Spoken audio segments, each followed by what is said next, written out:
Hey guys, Chris here, bringing along another Overwatch guide today, and I'll be taking a look at Mercy in this one, giving a load of useful tips and tactics on how to play effectively, and use those abilities to both benefit yourself and your team. Mercy is the true definition of a support character, and one of the more useful heroes to help out your team, sacrificing damage output for extra bonuses for your allies. She's mainly used to save other players and help them out, rather than to cause chaos. And most of her abilities revolve around staying close by to your team, boosting health and buffing damage, giving them an advantage and keeping them in the battle for much longer. Without many ways to directly deal damage, Mercy has to stand by and assume a medic kind of role most of the time, aiding other players on the fly, and relying on them to watch your back as you watch theirs.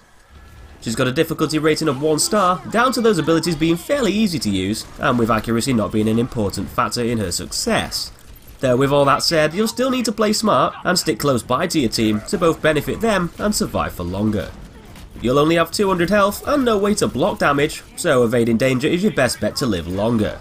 But despite only having 200 health, this can be regained automatically, as after 3 seconds of not taking damage, health will begin to slowly regenerate. So it's often best to hide behind some cover and wait for a few seconds after taking considerable amounts of damage. So Mercy is a top healer and scientist who works as the head of surgery in an important hospital in Switzerland. After discovering new uses for applied nanobiology that could rapidly heal injuries and treat life-threatening illnesses, she attracted Overwatch's attention, and not long after joined the organisation to become the head of medical research. Her main goal was to keep global peace, wishing to avoid violence to focus on saving lives instead, and wanted to get out into the fray, helping heal the injured on the front lines of battle. And to do this, Mercy designed and developed the Valkyrie Swift Response suit to wear on her missions. After the fall of Overwatch, Mercy continued to help out the injured and care for the sick in conflicted areas around the world, saving the lives of the innocent affected by war. But anyway, the main gadget that you'll be using whilst playing as Mercy doesn't come in the form of a weapon, keeping to her pacifist ideology, and instead comes in the form of the Caduceus Staff, which can switch between 2 modes and connect locked-on beams to your allies to either regenerate 50 health per second or boost damage output by 30%.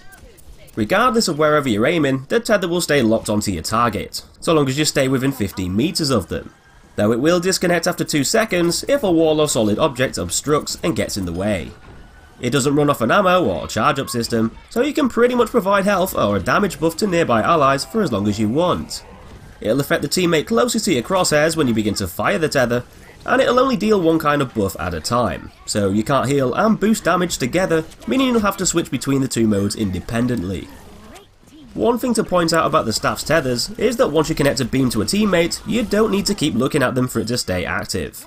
This grants you the ability to provide a boost, all while being aware of your surroundings, as you can check behind for enemy flankers, dodge incoming attacks, and reposition yourself out of an opponent's line of sight, all whilst helping that ally out. It's best to keep switching between the 2 different modes to cater for the situation.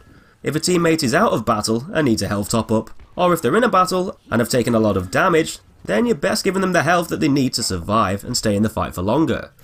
Though if they're taking on an enemy and advancing on their position, it's usually best switching to your damage buff to help them kill their targets quicker. Switching between the 2 modes is vital to both keep them in the battle and make them more powerful. And you're gonna have to be quick to switch over modes whenever you notice they need healing, and switch back when they're at maximum health. You'll be notified by an icon above a player's head if they're very low on health, plus a bar also indicates how much they have left too, and whether it needs topping up.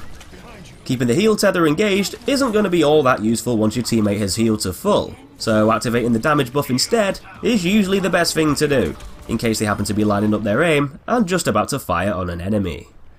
It's best to constantly stick around your teammates and provide these boosts, switching targets and helping out multiple allies whoever needs it most. If you notice someone low on health, make them the priority and top it back up, especially if they don't have any self-healing abilities to do this themselves. Though if you see a teammate come face to face with an enemy, activating that damage buff will help them get through the fight easier, and then you can top up their lost health back up afterwards once they've dealt with that enemy and they're no longer a threat. Combining the damage tether with allies as they're activating some ultimate abilities can boost the damage even more and completely devastate entire teams if coordinated well. Reaper, Soldier 76, Genji, Pharah and Roadhog all benefit a lot from the extra firepower that the buff provides, and can kill groups of enemy players much quicker than without it. though some other normal hero abilities and weapons can benefit from that damage buff more so than others, such as Bastion's Sentry with his fast fire rate, along with Pharah's rockets that'll deal increased splash damage, McCree's already powerful bullets, Soldier 76's rifle that can chip away health easily at most distances, and Reaper's shotgun blasts that can tear through enemies much easier in CQC. In fact, all of the heroes will benefit from that damage boost, though it can sometimes be best prioritised in specific ones that can deal high amounts of damage fast and consistently. Sometimes standing back with a long range character can often be a good strategy too, such as boosting a Widowmaker or Hanzo player, to apply that bonus damage and make those direct hits more powerful when defending.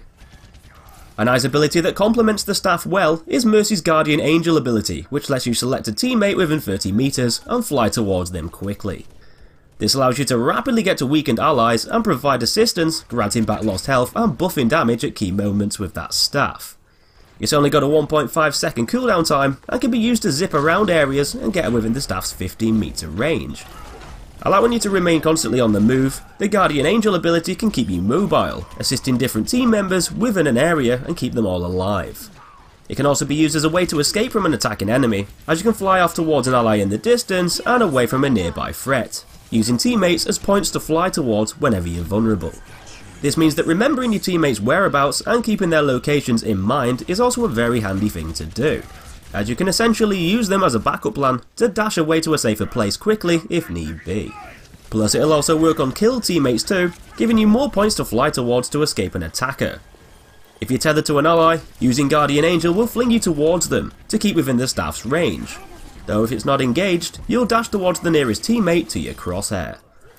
It can be used to escape powerful attacks and ultimates by zipping towards a player away from your position, plus it can be very helpful for getting to objective points quicker after death, as you can fly towards other teammates rushing into battle in front, getting you there faster to help out your team.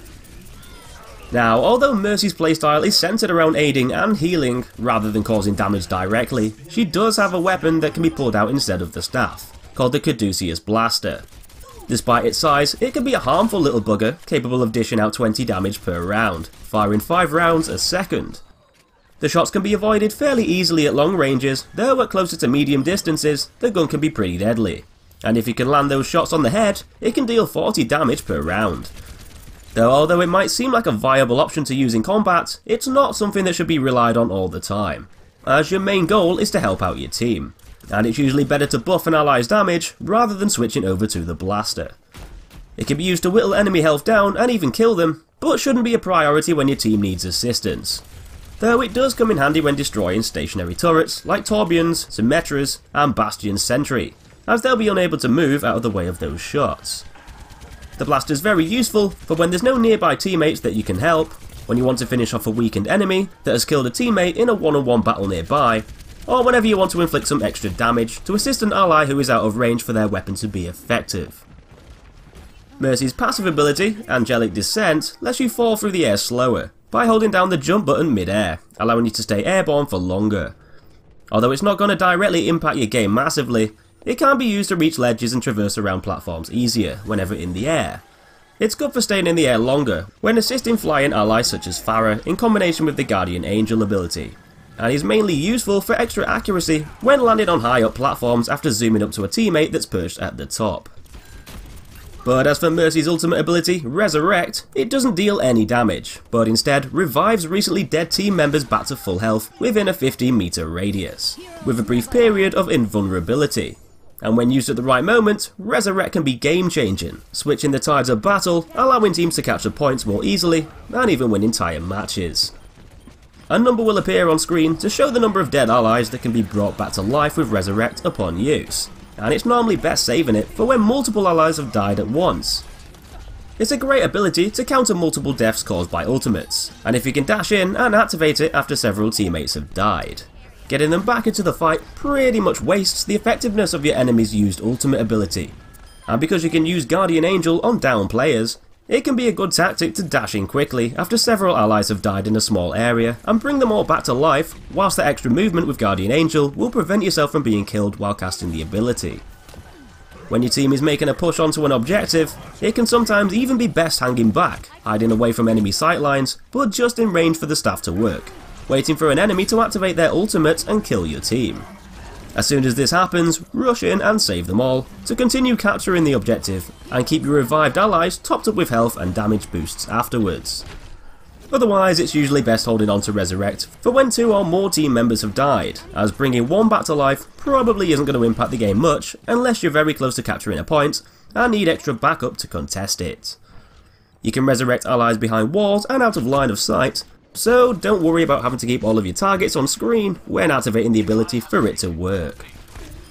So in conclusion, Mercy is a character that doesn't really do much damage, but instead provides lots of buffs and bonuses for your allies to keep them going. She's the ultimate team player, assuming the medic role, and can be an extremely useful hero for a successful match.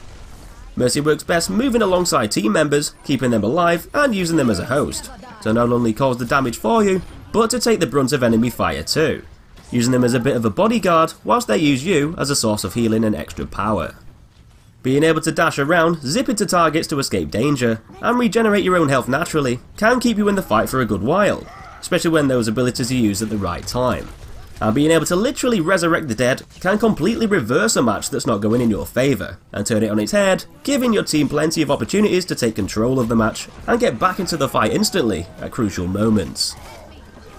So that's all for this one guys. If you enjoyed the video, give me a like to show you did, and subscribe for loads of other guides and stuff in the future. Thanks for watching, and I'll see you in that next one.